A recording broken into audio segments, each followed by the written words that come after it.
We were the best of friends before I met you guys, and we worked together. And we had this girl, and I think she was high functioning, but I think she had some mental retardation because she wasn't at age appropriate levels of independence and stuff like that, because she was like 30 years old at this time, and her mom had to pick her up from and bring her to work. I almost said school. And like her mom was real mannish. Like Bob Vila. Yeah, like she wore. No, seriously, like flannels. Men's shirts, men's pants, men's belts, men's shoes, man's wallet, everything. But she would.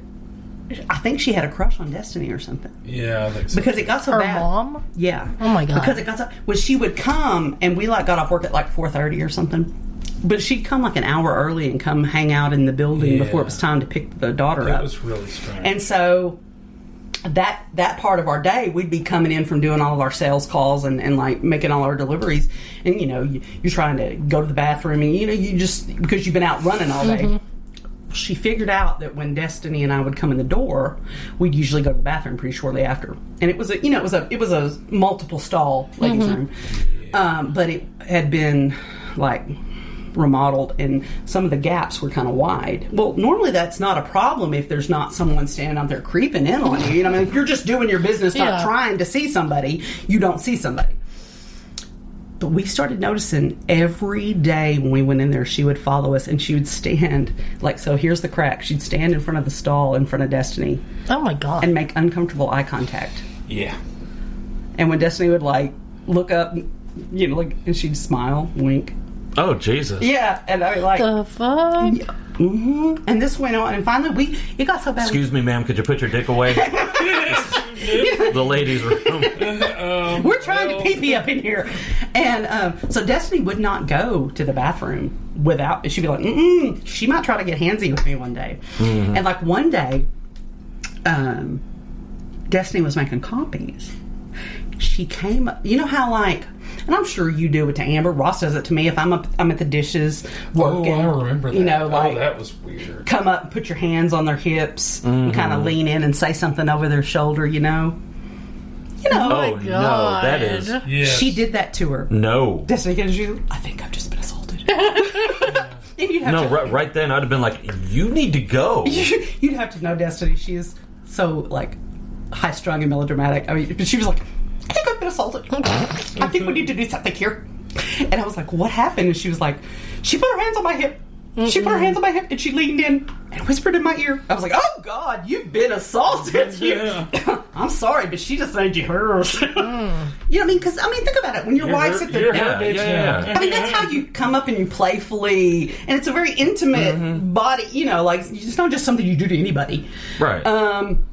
It's very possessive body language. And we had to go to the president of this organization and go, I don't know how to tell you this, but our secretary's mama is making us hella uncomfortable. We think she's trying to touch us and stuff. Not trying to. She did touch me. And it was really weird. But what happened? They had to ask her that when she came to get her daughter, would she please just stay in the parking lot? God. I would have died of mortification. But going back to that guy with the 6-year-old boy. See, here's the thing. Him acting like that means that his father probably never gave him that type of approval. Not necessarily, right? but probably. Because not necessarily. I know a man like that, and he wasn't like that. There's a really, really good but it's chance. more common, yeah. And if he's going to act like that when that boy is 6, nothing that boy does is ever going to be good enough. And that is going to just progress through the generations. And if nobody does anything, the little boy, God forbid, will repeat that. Because that's all he had modeled to him. That's why I told her, I was like, you need to leave that man. And I know that sounds like overreaction, but it's not. No. Because if he thinks that's okay, it's telling. If she doesn't put him in his place and he changes, that's the only thing left to do. Not even the situation with the bathroom, but the way he handled it, the belittling and bullying of that 6-year-old boy. Yeah, there's literally nothing that little boy's going to be able to do to make him manly enough. No, and so the damage, it'll just keep piling up and piling up and piling up, and then that kid's going to have all this psychological trauma, and over something so stupid. Yeah. Because if he's going to flip shit over something that literally doesn't mean anything, right? What's he going to do when that little boy doesn't want to play football or whatever other thing? Or doesn't want to go kill a deer, or whatever he thinks should be manly, and this boy doesn't want to do it. Holy fuck! It's going to never ever end, and he's always going to be not good enough, or a pussy, or whatever. It's just going to get worse and worse and worse. If he feels that. Like, to go to war over something so stupid with a 6-year-old boy, when everybody knows, or you ought to know with kids, unless something is a big thing, if you make it a big production, it becomes so much bigger than it has to be. Lots of times, if you just kind of like, all right, we're making note of this, but we're not, because we don't want to put emphasis on it, we're just... Yeah, and let me tell you what, it takes a real man to fucking bully a 6-year-old boy. I mean, it's like, just, fucking come on. It made me really angry, and it made me sad, and I thought, lady, I mean, because normally I'm all about marriage. I believe it's a commitment. I don't think it's something you do lightly. But I also don't believe in keeping children in situations where they're emotionally being abused or physically being abused or any other way, because I just... Literally, to me, that's so telling. If he feels like that is the way to parent that child, I don't see how that will ever get better. No. No. This isn't a difference of opinion. No. This isn't like, well, I think he should wear, or whatever. Blue jeans, and you think he should wear slacks. Yeah, I mean, yeah, no. This is diametrically opposed. Yeah, and I just how can you say that is? And she confronted her husband about it, and she was like, they really had quite a little fight over it, and I feel like he's probably the dominant one in the household just by the things she said. I'm just trying to raise my son up to be a man. I don't want him to turn in. Whoa, you're just digging it deeper. Stop. This has the only way this is going to have a bearing on the man he turns into is how much you use it to traumatize him right now. It's like, what the fuck? It bothered me. It was one of those things that I just thought about for days. And because normally I would not say you need to just cut and run on your spouse, but no, I'm in it. I was like, no, this isn't going to be fixed. Well, here's the thing. Teaching your son to be a man, being a man doesn't have anything to do with who you piss in front of. No, and being a decent human, you're teaching your son something, all right, but I don't think it's what you want to be teaching him. Yeah, being a man has absolutely nothing to do with who's in the bathroom when you decide to go. Yeah. And I mean, some people are just shy, and that's okay. Yeah, that's fine. It doesn't mean he's not.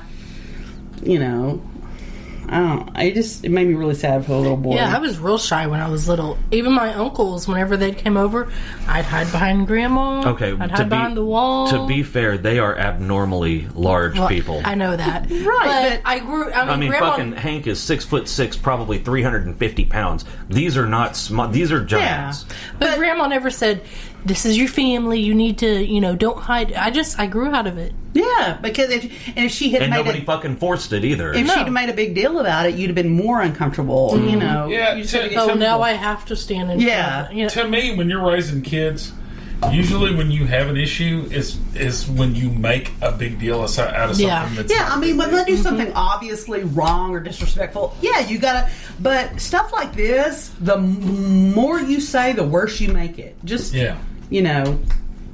I remember if something needs to be said, say it and end it. Yeah. That's it. I remember or just talk to them. Why do you feel maybe if you actually have a conversation with your kid, you might find out is it really just shyness, or is there something he's really worried about? Yeah, and then maybe you can say something to him, and he's like, "Oh, okay, so it's not a big deal." Well, but in that situation, the issue had already been resolved. It's the husband that's the problem. And everybody had come to a positive resolution that everybody was happy with and didn't put hurt anybody's anybody. nose out of joint, didn't change anything. All he had to do was go up to the teacher and say, I need to go, and the teacher would go, you go.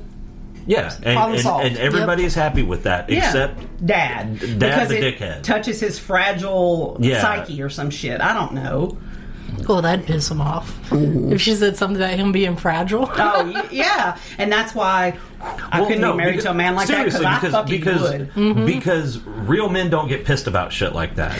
No. You know who gets pissed about shit like that? People that aren't happy with their lives. So I'd be the asshole wife. Oh, does that hurt your widow feelings? Yeah. I mean, sounds like that husband probably needs a little bit of that. He would beat the shit out of me, because I would be like, I was about to say, based on the way it sounds, if you said that to him, he'd probably punch you in the mouth. Oh, yeah. But like you said... Which is also not something that a real man does. No. That's something that a little bitch does. Yeah.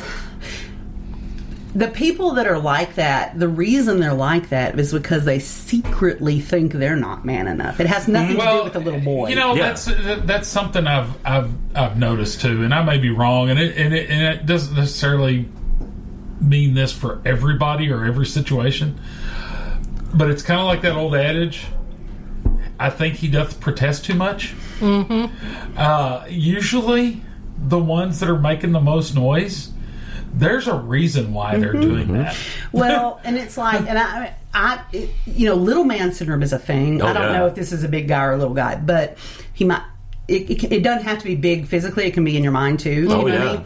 And that's why I like big burly men. They don't have anything to prove. You can look at them and everybody knows that they're strong, and but they don't have to like, I'm the biggest in the back, because that I'm gonna beat your ass. Yeah, they don't have to say that shit, because everybody knows that if they want to, they can. And I feel like whether he's big or small in stature, he on the inside is very small. Oh yeah, definitely, and afraid, and he probably fucking bullies his wife too. Oh yeah. That wasn't an isolated. You can't tell me that just came out of left field. Yeah. I think probably... he didn't start that and everybody's like, oh my God, what? Yeah, that's out of character. What's gotten into Bob? I think what it probably is she noticed it because now it affects someone else that she cares about more than she cares about herself. She's like, oh, shit.